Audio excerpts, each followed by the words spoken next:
Bonjour, bonjour. Dans cette vidéo, je vais vous brancher un petit peu avec la culture des palmiers.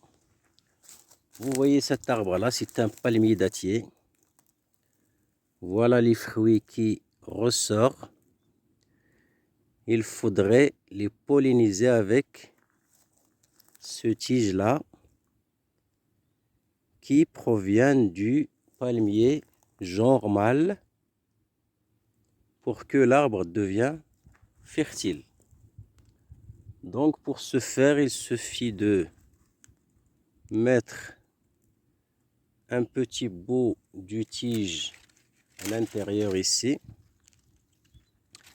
Après, on rattache avec une ficelle ou bien cette feuille-là de la branche. Comme ça, le fruit va garder ses pollens. Voilà, vous voyez cette branche-là. Il a de multiples utilisations. Les artisans marocains sont habiles. Ils fabriquent des paniers, des chapeaux avec toutes sortes de produits. Donc on passe à l'action.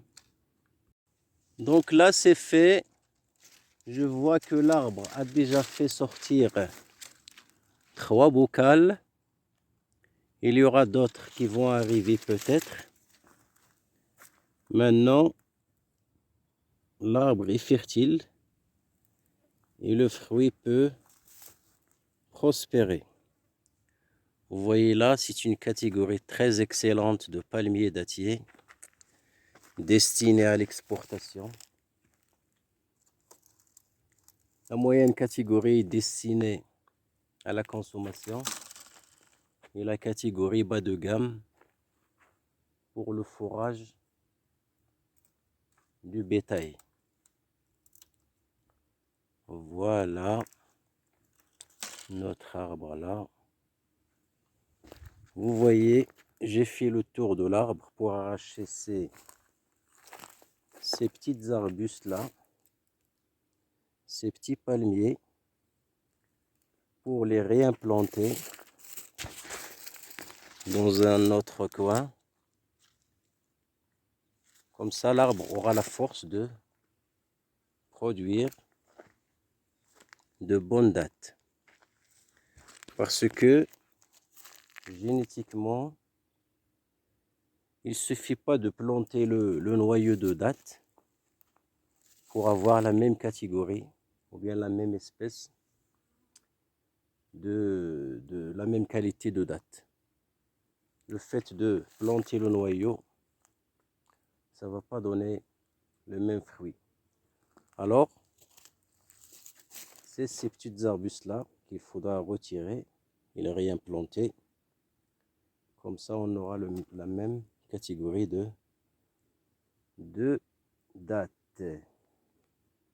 Donc, comme hasard ou comme chance, c'est cette année que j'ai retrouvé le goût du contact avec la terre et je réalise à quel point le bonheur total réside dans ce contact et non pas avec les voitures de luxe, les hôtels ou les grandes surfaces. Et je donne raison à nos ancêtres qui ont refusé avec la vague migratoire des années 80 et des années 90. Ils ont refusé de quitter leur milieu de vie. Et d'ailleurs, c'est eux qui ont pourchassé le colonisateur de ces terres en 1933. Donc vous voyez, c'est comme ça la vie chez les Berbères ici au sud-est du Maroc. Nos ancêtres ont eu le génie d'habiter ces zones très aride et très hostile, en inventant des cultures qui s'adaptent au milieu, tout en s'adaptant à la géographie, la morphologie et la topographie du milieu. Vous voyez là, on est au milieu d'une oasis. Maintenant, il ne reste plus rien. L'oasis est mise en péril par les exploitations géantes de palmiers dattiers en amont vers Ouarzazate et en aval vers Rachidia. Ces exploitations sont données gracieusement à des investisseurs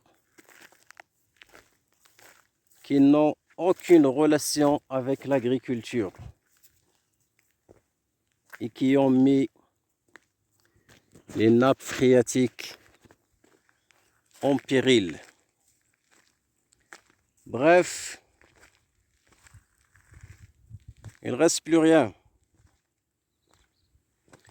Nous sommes les grands oubliés du droit international qui n'a pas instauré jusqu'à présent le droit d'asile climatique.